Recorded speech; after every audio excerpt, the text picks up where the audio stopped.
अस्सलाम वालेकुम।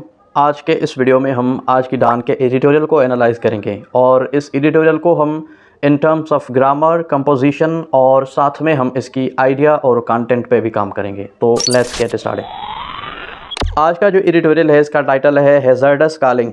हैज़ार्डस का मतलब होता है ख़तरनाक या बहुत हानिकार। कॉलिंग मतलब किसी चीज़ को पुकारना या बुलाना। Shooting the messenger is an almost perfect crime इन पाकिस्तान। पाकिस्तान में मैसेंजर को गोली मारना तकरीबन एक मुकम्मल जुर्म है।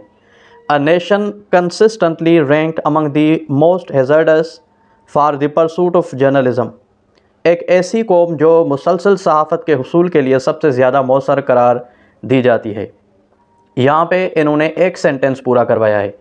अगर आप थोड़ा सा गौर से देखें तो इस एक सेंटेंस में दो क्लासेस हैं और दोनों क्लासेस को इंटरेस्टिंगली इन्होंने कामा के साथ सेपरेट किया हुआ है।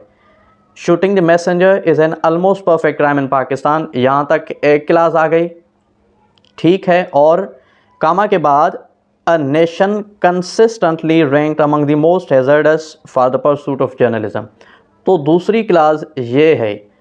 अब हमने कंपाउंड और कॉम्प्लेक्स सेंटेंसेस में ज़्यादातर देखा था जो कनेक्टर्स होते हैं उनके साथ कामा सेपरेट करती है दो क्लासेस को, फिर तब कंपाउंड और कॉम्प्लेक्स सेंटेंसेस बनते हैं। दो क्लासेस के बीच में हार्डली हमने देखा था कि कामा उनको सेपरेट करे। दोनों इंटरेस्टिंगली दोनों आपके अगर इंडिपेंडेंट या फिर आप मेन क्लास कहें तो ये जो नेक्स्ट क्लास है C2 जिसको हमने कहा है अ नेशन, यानी इस पहली क्लास को इन्होंने C1 को एज ए नाउन क्लास ले लिया हुआ है। तो नाउन के एंड में एक नाउन क्लास के एंड में नाउन है अ पाकिस्तान। जो नेक्स्ट क्लास इन्होंने कामा के साथ ऐड करवाई है वो है एक एडिशनल क्लास जो कि इस नाउन को फर्दर मॉडिफाई कर रहा।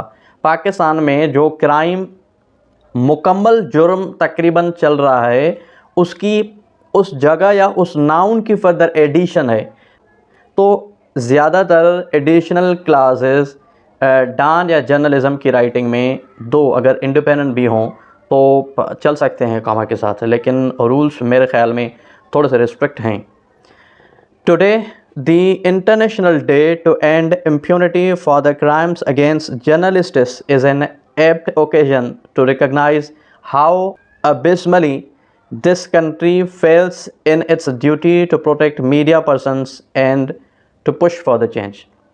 आज सहाफ़ियों के ख़िलाफ़ जराइम के लिए इस्तिस्ना के ख़ात्मे का बैनुल अक़वामी दिन ये तस्लीम करने का एक मुनासिब मौका है कि यह मुल्क मीडिया वालों को तहफ़्फ़ुज़ फ़राहम करने और तब्दीली के लिए ज़ोर देने के अपने फ़र्ज़ में किस हद तक नाकाम है।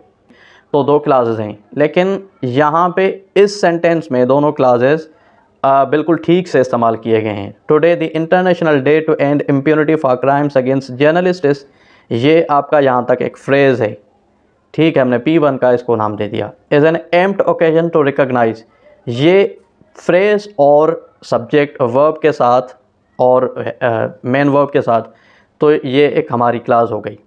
हाउ के बाद how in terms of how अगर आपका रिलेटिव प्रोनाउन है या अगर हाउ आपका सबऑर्डिनेट कंजंक्शन है, दोनों कंडीशंस में अगर हाउ आपके C1 यानी एक क्लास को दूसरे क्लास के साथ रिलेट करवा रहा है, जोड़ रहा है, तो सेंटेंस आपका कॉम्प्लेक्स कहलाएगा।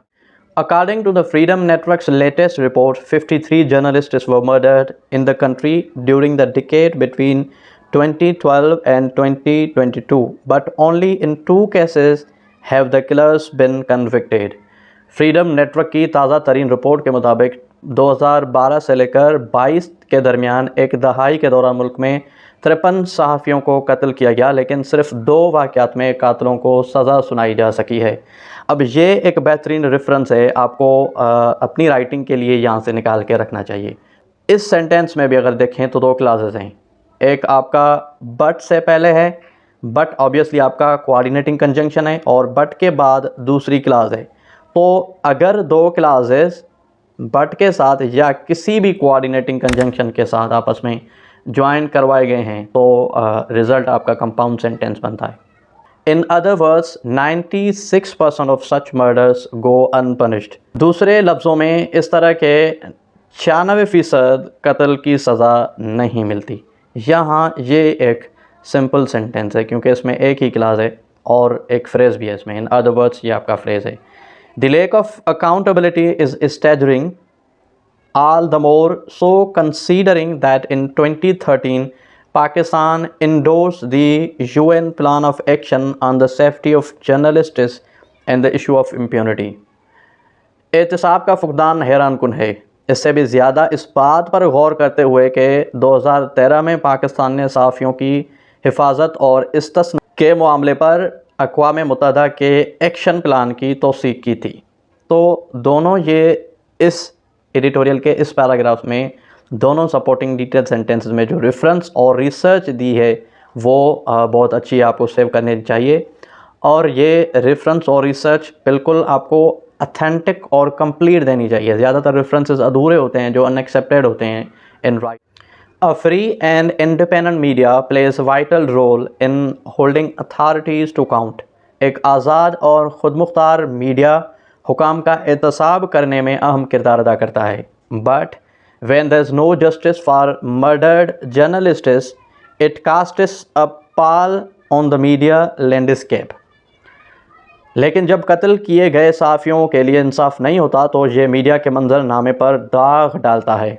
To speak truth to power in such an environment means gambling on one's life, knowing the other side has an unassailable advantage।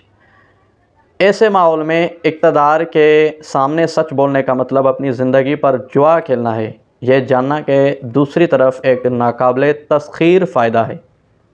अगर हम इस एडिटोरियल को थोड़ा सा गौर से एनालाइज़ करें तो इस एडिटोरियल का जो ज़्यादा सब्जेक्ट रहा है वो ये है कि shooting the messenger is an almost perfect crime in Pakistan. Idea तो आपको यहाँ से ही लग चुका होगा कि सब्जेक्ट यहाँ पे है शूटिंग द मैसेंजर, यानी सहाफ़ियों को कत्ल करना। और आइडिया क्या था इस पैराग्राफ में, इस एडिटोरियल के पैराग्राफ में, वो था कि ये एक तकरीबन मुकम्मल जुर्म है, लेकिन जो ऐसा जुर्म है जिसकी सज़ा नहीं है। तो सेंटेंसेस अगर सपोर्टिंग डिटेल सेंटेंसेस देखें तो वो ये इसको मॉडिफाई कर रहे हैं, इसको क्लैरिफाई फर्दर कर रहे हैं, एक्सप्लेन कर रहे हैं कि जो पाकिस्तान में सहाफ़ियों को कत्ल करना एक मुकम्मल जुर्म है वो उसकी सज़ा भी नहीं है, क्योंकि 53 सहाफ़ियों को एक डिकेड में मारा जा चुका है, जिसमें से तकरीबन 2 के कत्लों में सज़ा सुनाई जा चुकी है। माना कि मतलब कि 96% केसेस में इनको छूट मिल चुकी है कातलों को। तो इस हिसाब से ये एक परफेक्ट और मुकम्मल रिसर्च के हिसाब से भी इन्होंने रेफरेंसेस ऐड किए कि इसी वजह से इस तरह के मर्डर्स कंप्लीट और परफेक्ट हैं।